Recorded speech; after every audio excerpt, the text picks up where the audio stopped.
بسم اللہ الرحمن الرحیم۔ وضو کی کچھ سنتیں ہیں جو تفہیم الفقہ کتاب کے اندر موجود ہیں، وہاں سے میں آپ کو پڑھ کے سنا دیتا ہوں۔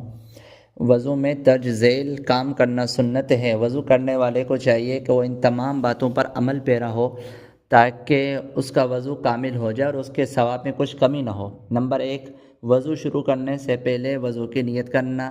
نمبر 2، بسم اللہ الرحمن الرحیم پڑھنا۔ نمبر 3، دونوں ہاتھوں کو گھٹنوں تک دھونا۔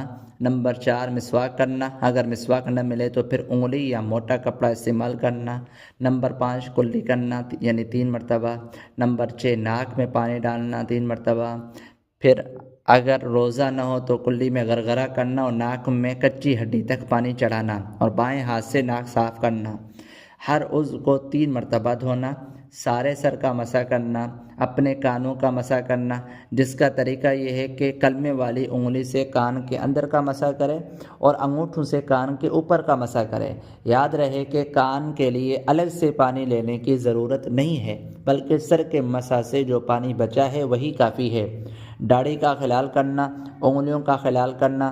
پاؤں کی انگلیوں میں خلال کا طریقہ یہ ہے کہ بائیں ہاتھ کی چھوٹی انگلی سے پیر کی انگلیوں کا خلال کرے، دائیں پیر کی چھوٹی انگلی سے شروع کرے اور بالترتیب بائیں پیر کی چھوٹی انگلی پر ختم کر دے۔ اعضاء کو دھوتے وقت انہیں ملنا، دوسرے عضو کو پہلے عضو کے خشک ہونے سے پہلے دھو لینا۔ اعضاء کے دھونے میں ترتیب کا خیال رکھنا، پہلے چہرہ دھونا، پھر دونوں ہاتھ دھونا، پھر سر کا مسح کرنا اور پھر دونوں پاؤں دھونا۔ دائیں ہاتھ کو بائیں ہاتھ اور دائیں پاؤں کو بائیں پاؤں سے پہلے دھونا۔ دائیں ہاتھ کو بائیں ہاتھ اور دائیں پاؤں کو بائیں پاؤں سے پہلے دھونا۔ سر کے اگلے حصے سے مسح کی ابتدا کرنا۔